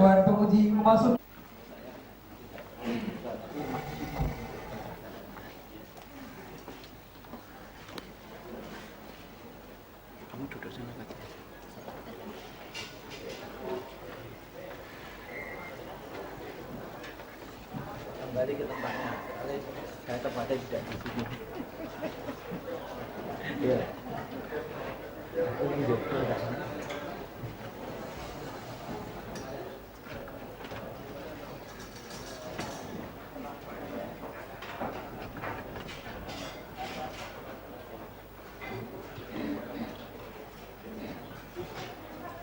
Assalamualaikum warahmatullahi wabarakatuh. Ujian terbuka saya lanjutkan kembali, skorsing saya cabut. Setelah seluruh Dewan Penguji memberikan penilaian, Saudara Prof. Fedus dinyatakan lulus.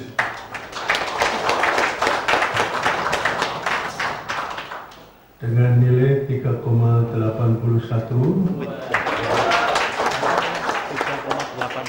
predikatnya kumlot. Dr. Zainul Arifin MHMM tercatat sebagai lulusan yang ke-329. Semoga Allah Subhanahu wa Ta'ala meridhoinya. Penyerahan surat keterangan lulus hadirin dimohon berdiri.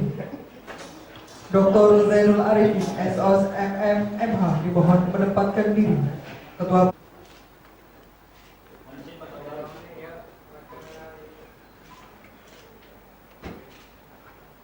Ketua Program Doktor Ilmu Hukum, Promotor, Co-Promotor, dan Dr. Zainul Arifin kembali ke tempat semula. Hadirin disilakan duduk kembali.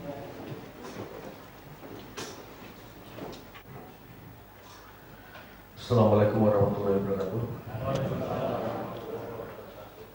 Alhamdulillah kita panjatkan puji syukur kehadirat Allah Subhanahu wa Ta'ala yang mana pada kegiatan ujian promosi doktor sudah selesai dan alhamdulillah yang dengan lulus. Yang kami hormati dan yang kami banggakan Profesor Dr. Haji Gunarto SHSE AKT MHUM Dekan Fakultas Hukum Universitas Unisula beserta staf pengajar, staf administrasi yang telah banyak memberikan bantuan dan kemudahan kepada penulis. Prof. Gun adalah sosok bapak, sosok lelaki yang tenang dan patut menjadi suri tauladan, terutama untuk diri saya pribadi. Terima kasih juga saya sampaikan kepada Dr. Hajah Anis Masdur Hatun, SHMHUM, selaku Ketua Program Doktor S3 PDIA Unisula. Beliau kami tahu beliau sosok ibu yang penuh sinar, yang sangat terang. Bahkan di Turki pun menyinari kami. Terima kasih.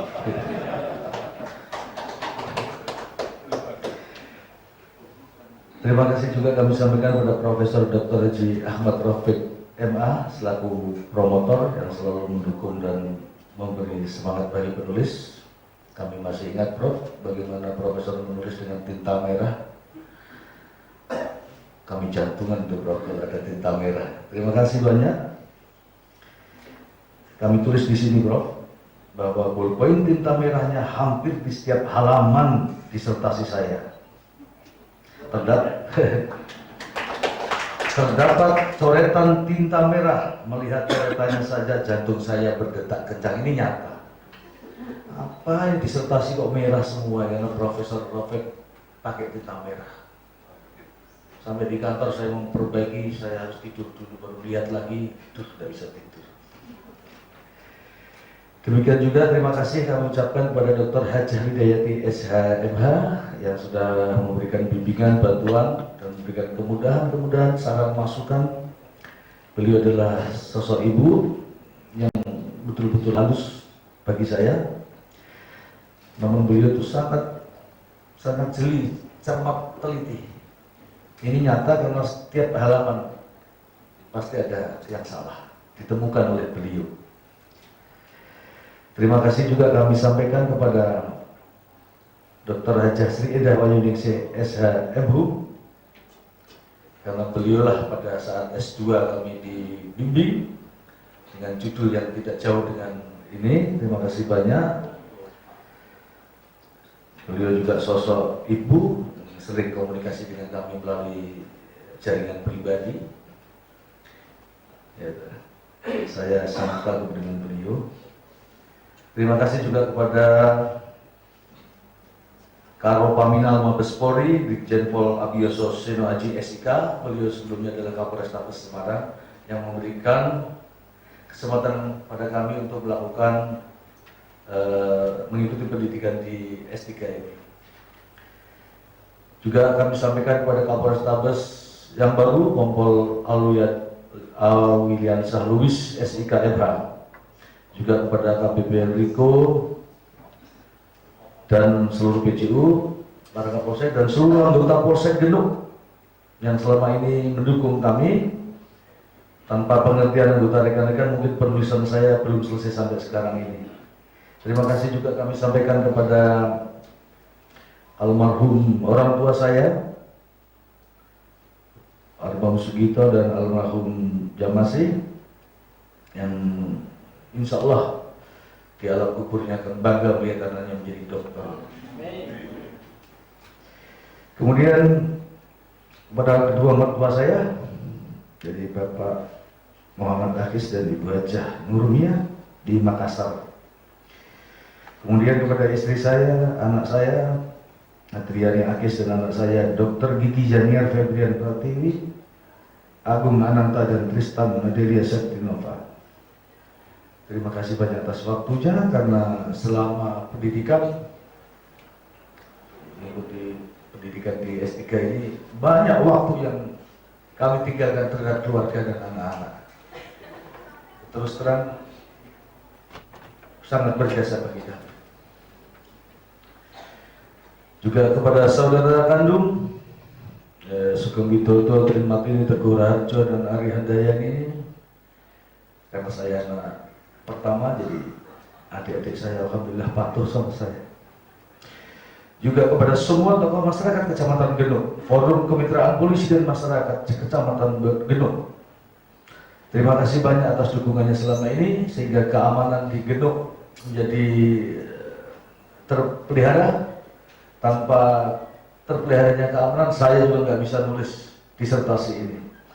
Juga kepada segenap Sivitas Akademika, rekan-rekan seangkatan, rekan-rekan seprofesi, para kanit, panit, kemudian juga tidak lupa saya ucapkan terima kasih kepada Dr. Abdul Aziz, kemudian BRN, Mas Eluk, dan semua staf daripada Prodi S3 Unisula. Ya, saya ucapkan terima kasih kepada teman-teman saya yang hadir di sini. Ada teman sekolah saya, teman sekamar saya, Pak Haji Aulia, terima kasih sudah datang. Mbak Lestari, satu kelas saya. Mbak Yuni, terima kasih sudah hadir. Pak Ustadz, Pak Kiai, beliau jadi ketua IPHI Kecamatan Genuk, Ikatan Haji, ya, Persaudaraan Haji Indonesia Kecamatan Genuk. Terima kasih juga Bu Lili, Kaisa, ya, gitu kan. Kalau aku ngomong begitu, Bu Anies pasti tersenyum tuh. Terima kasih semuanya, terima kasih kepada Profesor Dr. Mahmud Tarom, ARSMH yang sudah memberikan dorongan motivasi dalam ujian tadi. Kemudian juga kepada Profesor Dr. Eko Samunyana SHMH, terima kasih masukannya Prof. Kami akan tulis dalam bentuk disertasi nantinya untuk kelanjutan penelitian ini. Terima kasih. Sekarang doktor sudah di tangan Zainul Arifin. Selanjutnya kami akan melaksanakan tugas lain, yaitu melakukan penulisan buku, insya Allah lebih banyak lagi. Terima kasih. Assalamualaikum warahmatullahi wabarakatuh. Pesan promotor kepada doktor baru, kepada Profesor Dr. Haji Ahmad Rafiq MA, kami persilahkan. Assalamualaikum warahmatullahi wabarakatuh. Bismillahirrahmanirrahim. Wassalatu wassalamu ala rasulillah wa alihi washabihi wa man wabarakatuh. Prof. Munarto sebagai ketua sidang ujian pada hari ini, para hadirin hadirat, wabil khusus Saudara Dr. Zainul Arifin yang hari ini saya yakin berbahagia, meskipun dari kebahagiaan itu masih menyisakan banyak pekerjaan yang harus diperhatikan. Izinkan saya ikut menyertai kegembiraan Pak Dr. Zainul Arifin SOS MMMH. Gelarnya lebih banyak dari promotornya. Mudah-mudahan ilmunya juga lebih banyak daripada promotornya, ya. Bersama Bu Ida menyampaikan ucapan selamat. Hari ini Pak Zainul sudah doktor. Saya ingin menyampaikan ya secara formal pesan-pesan begitu, tetapi yang jelas saya bergembira bersama Bu Ida karena tidak lagi punya tanggung jawab. Dengan kata lain, di kampung saya disebut saya menikmati kemerdekaan hari ini, ya, karena tidak harus pakai tinta merah lagi, harus mencoret-coret draft disertasinya Pak Zainul. Yang kedua, karena Pak Zainul secara formal ini pendidikan tertinggi tentu sudah selesai.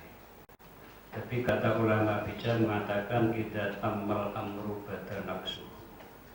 Ketika sesuatu itu sudah sempurna, maka yang tampak adalah kekurangannya. Tentu yang tahu nanti masyarakat. Kalau ujian di sini apalagi hanya tidak sampai 2 jam, itu saja sudah bikin susah senyum gitu ya. Apalagi nanti kalau ujian yang menguji adalah masyarakat. Karena itu sebagai promotor dan co-promotor tentu selain menyampaikan ucapan selamat, juga sekaligus menyampaikan bahwa menuntut ilmu tidak pernah ada hentinya. Izinkan pada kesempatan ini saya mengutip yang pernah dikutip oleh Imam Ghazali, Abu Hamid Al-Ghazali namanya. Dia mengutip dari Imam Al-Khalil bin Ahmad Al-Farahidi, seorang alim, ahli ilmu nahwu, ahli bahasa Arab. Di sini dikategorikan ada rajulun yadri wa yadri annahu yadri. Karena tadi bacaan talbiyahnya sudah fasih, maka kalau perlu nanti ini dihafalkan lagi. Yang pertama adalah seseorang yang dia tahu dan dia tahu kalau dirinya tahu. Ya. Kalau dalam bahasa ini disebut seperti fadzalikal alim fas'alu. itulah dia orang yang berilmu, alim, zamannya ulama. Bahkan kalau cara bijak, ulama itu bukan hanya sekedar alim, tapi sekaligus sebagai amil, dia pengamal ilmunya. Ditambah lagi abid, dia seorang penghamba. Nah, baru nanti sampai kepada arif. Jadi kalau bapaknya memberi nama Zainul Arifin, Zain itu apa artinya? Hiasan. Hiasan orang yang sangat bijak. Nah, itu harapan orang tua begitu. Maka ini saya kutipkan ini. Yang kedua adalah rajulun yadri wa yadri annahu yadri. Seseorang yang dia tahu tetapi dia tidak tahu kalau dirinya tahu. Dan yang ketiga rajulun la yadri wa yadri annahu la yadri, seseorang yang tidak tahu tetapi dia tahu kalau dirinya tidak tahu. Masih lumayan baik. Dia sadar akan kekurangan-kekurangannya. Dan hindari yang keempat, yaitu rajulun la yadri wa la yadri annahu la yadri. Seseorang yang tidak tahu dan tidak tahu kalau dirinya tidak tahu. Karena itu pesan saya Pak Zainul, Pak Dr. Zainul Arifin, ya, kita sama-sama belajar ilmu. Tentu ketika sudah sampai pada tingkatan ini, berusaha menjadi orang yang tahu dan tahu kalau dirinya tahu, sekaligus juga banyak yang kita tidak tahu tapi kita tahu kalau kita tidak tahu. Apalagi kalau misalnya nanti Pak Zainul membaca surat Al-Kahfi ayat 109, karena ilmu yang kita pelajari sangatlah sedikit, bahkan dibanding ilmu Allah tidak ada seberapanya. Qul law kana al-bahru midadan bi kalimati rabbi lanafida al-bahru qabla an tanfada kalimatu rabbi walau ji'na bi mislihi madada. Kalau air lautan itu digelar untuk mencari ilmu Allah tentu tidak cukup, dan ilmu kita itu sangat tidak seberapa. Karena itu jadilah orang yang ketika nanti sudah doktor betul-betul menjadi orang yang rendah hati, berusaha untuk tidak menyinggung siapapun dimanapun, ya, karena ilmu yang kita miliki itu sangat tidak seberapa. Karena kalau kita bisa menghindari itu, insya Allah kita akan lebih selamat. Karena yang kita tidak tahu itu jauh lebih besar dibanding ilmu yang kita miliki. Yang berusaha seperti padi, bertambah ilmu, bertambah isi, dia bertambah merunduk, bertambah rendah hati. Yang terakhir, lagi selamat pada keluarga. Ya, rasakan bedanya ketika belum dokter dan sudah dokter. Nah, itu kan nanti yang tahu kan keluarga ini, ya, bukan saya. Masyarakat akan menunggu, kalau kita sudah berjanji akan melakukan upaya-upaya untuk terus belajar dan membuktikan bahwa Pak Dr. Zainul Arifin, sarjana sosial, MM dan MH akan terus belajar. Karena makin banyak kita berilmu, makin banyak ilmu yang kita tidak kuasai. Kalau selama ini saya sebagai promotor dan Bu Ida sebagai promotor, ya karena punyanya itu tinta merah, ya. Tapi setelah itu mudah-mudahan itu menjadi tali pengingat bahwa Pak Zainul untuk menjadi dokter itu tidak akan pernah sampai kalau tidak ada tinta merah, termasuk yang menggunakan tinta merah ini. Ya, sehingga silaturahim itu masih terus terjaga, karena itulah pintu rezeki dan panjang umur buat kita. Khususnya ya hubungan antara promotor dan mahasiswa sudah selesai. Jadi kalau misalnya nanti karena doktor kemudian menjadi Kapolres, ya jangan lupa Ahmad Rafiq, gitu ya. Jangan lupa sama Ida, gitu ya. Karena godaan manusia itu tambah jabatan biasanya tidak kelihatan, lihat yang kecil-kecil begitu. Tapi kalau nama Zainul Arifin saya sih tidak meragukan lagi. Kalau sampai terjadi seperti itu ya tinggal nagih saja gitu. Saya kira itu, terima kasih dan saya kembalikan selamat pada Pak Zainul, Pak Dr. Zainul Arifin. Mudah-mudahan Allah senantiasa memberkahi ilmu yang Anda pelajari. Ya. apalagi nanti kalau Bu Lilik mengangkat menjadi muzawir ya, karena bacaan tabinya sudah bagus ya. Ya, jangan lupa nanti saya diajak gitu sama Bu Ida. Masih, Assalamualaikum warahmatullahi wabarakatuh. Ujian promosi doktor ditutup oleh Dekan Fakultas Hukum. Sebelum saya akhiri ujian terbuka ini, saya mengucapkan juta-juta terima kasih pada promotor dan co-promotor Profesor Dr. Ahmad Taufik MA dan Dr. Widayati SMA, juga para penguji, para guru besar, Profesor Dr. Mahmud Tarom SMA dan Profesor Dr. Eko Soponyono SMA. Terima kasih yang mendalam juga kepada seluruh hadirin yang dengan penuh kesabaran sampai pada akhir ujian terbuka ini. Kami mengucapkan terima kasih kepada Nyonya Adriani beserta anak ini dan dari adik-adik Dr. Zainul Arifin SOS MMMH. Terima kasih Bu rambutnya, juga anaknya ini. Terima kasih yang mendalam juga saya sampaikan pada ini ada Haji Aulia, Ketua KPMG, juga ada Bu Yuni, ada Pak Heri, ada juga Bapak Adi, Direktur PT RFMS, juga hadir Haja Lili, Direktur Kaisar Rosi, ada juga Bapak Arifin, hadir juga Kompol Beni Hartawan. Ini terima kasih juga kepada Pak Kiai, Ketua FI Kecamatan Genuk. Terima kasih rambutnya Pak Kiai.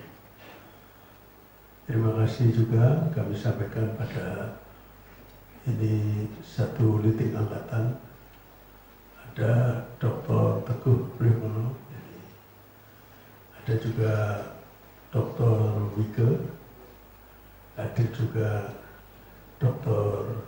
Carto. Terima kasih juga pada para kanit Polsek Genuk dan anggota juga masyarakat Genuk, khususnya Dr. Jamal, Dr. Hartono. Semoga jadi amal soleh kita semua.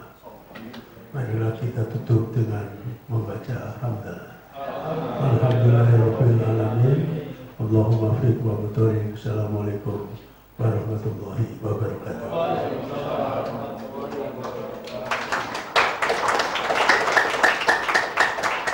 Upacara selesai. Dr. Zainul Arifin SOS MMMH beserta keluarga dimohon menempatkan diri untuk menerima ucapan selamat. Pemberian ucapan selamat hadirin dimohon berdiri.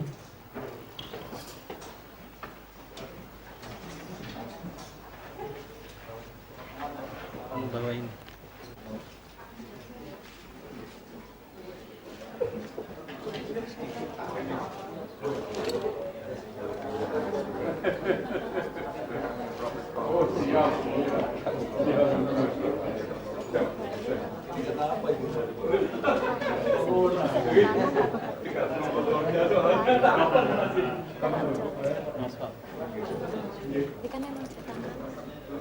Ucapan dari Abu Dhabi sebentar dulu. Jangan sebentar. Sama Pak Somuji. Sebentar di Bapak Ibu.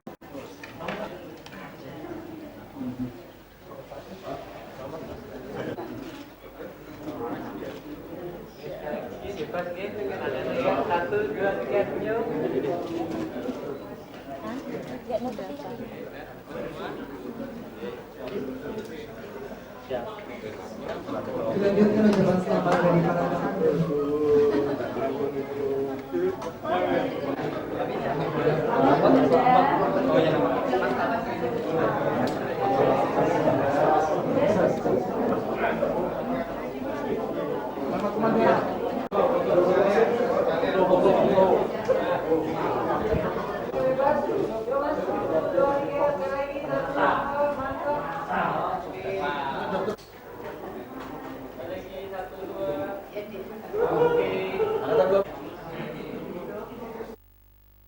Jadi alhamdulillah hari ini pada hari Jumat tanggal 20 Maret 2020 sudah selesai. Kita mempertahankan disertasi saya, yaitu terkait dengan rekonstruksi perlindungan hukum terhadap calon jemaah haji dan umroh yang berbasis keadilan. Nah, kita ketahui bersama bahwa situasi jemaah umroh kemarin tahun lalu itu sangat luar biasa, sehingga kita tuliskan dalam disertasi dan di situ ada solusi. Terima kasih. Mendorong jaringan memberikan tanggapan. Ya tentunya sebagai dokter baru harus siap-siap untuk segera menerbitkan buku, karena memang fakta ada dalam disertasi semuanya. Ya, kita akan buat segera buku itu, dan insya Allah nanti ada pendapat-pendapat para dosen terkait dengan buku itu, dan kita akan launching, kita akan terbitkan. Bisa diceritakan suka duka dalam membuat disertasi ini dan berapa lama? Aduh, sangat luar biasa. Waktu, ya, pekerjaan, pikiran, nah, tentunya biaya luar biasa. Tidak bisa diceritakan itu. Itu rasanya tidak mau terulang kembali. Gitu. Terima kasih. Ya. Ucapan terima kasih kepada siapa aja, Pak? Ya tentunya kepada Allah Subhanahu Wa Taala, kemudian kepada almarhum kedua orang tua saya, kepada para pembimbing, kepada para masyarakat yang selama ini mendukung saya, kemudian para rekan-rekan semua, termasuk istri, anak, mertua, rekan-rekan dari angkatan 12, angkatan saya, luar biasa, Pak. Ya beliau memberikan peluang kesempatan untuk mengikuti pendidikan itu sangat luar biasa. Polrestabes the best. Kalau Kapolsek Bilan pertama berarti Pak ya? Iya, saya pertama. Di Polrestabes Semarang pertama yang iya, saya pertama. Mungkin pesan-pesan kepada teman-teman Kapolsek. Ya ini peluang karena pimpinan kita Kapolri juga memberikan peluang bahwa meningkatkan SDM Polri yang unggul, salah satunya ini. Karena kalau mau sekolah dibiayai oleh polisi, sekian banyak polisi nggak akan bisa. Kita harus belajar mandiri, ya. Di antaranya ya begini, kita kuliah, mendapatkan ilmu agar menjadi SDM yang unggul.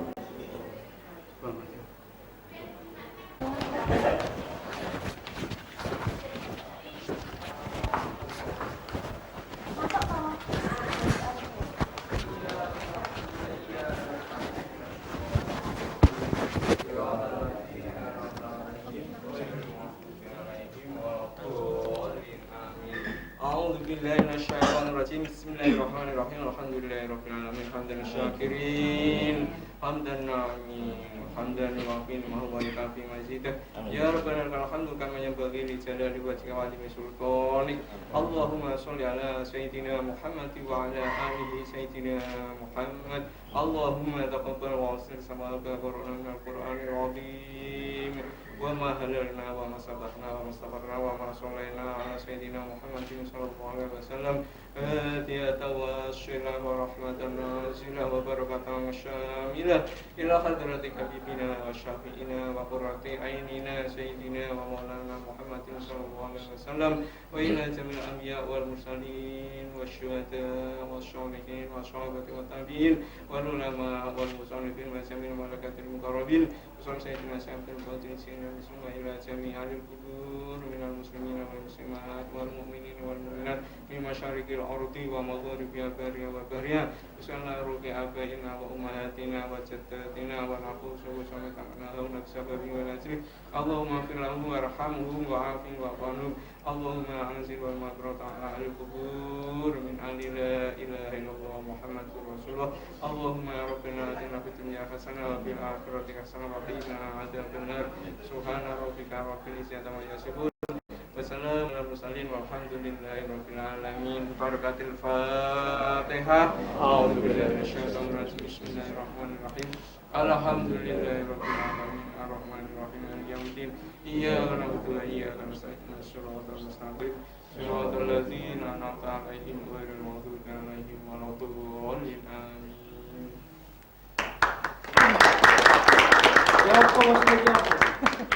Selamat. Selamat, teman. Ini yang mau tutup. Bapak kasihkan. Kasihkan. Apa sih ini?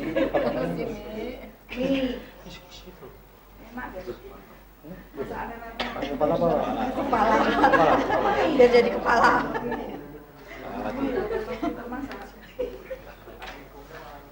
Kepalanya dokter ya. Foto. Suapin. Suapin. Iya. Belum foto dan. Ulang lagi. Belum.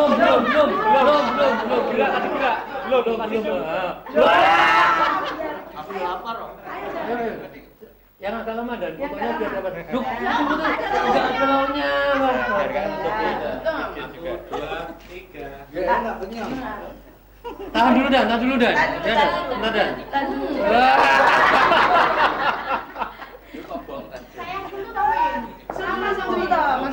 Sentuh dah. Iya.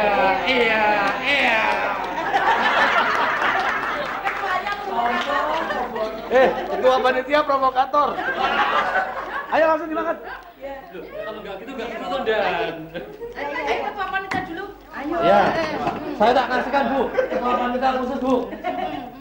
Biar. Biar enggak sulit. Wes. Kan tujuannya biar. Pokoknya Mbak Sulis. Ini dari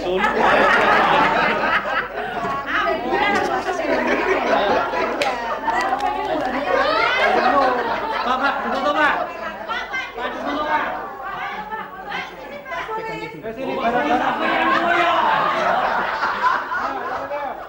Ayo kasihkan. Awas Pak Jamal. 1, 2, 3. biar. Ayo. Yo, 1. Mas kaki lah beda cilik. Ganti kursi. Ojo akhirnya karo. Yo, ora aku mangan itu. Betul. Yo, jiwe to yo.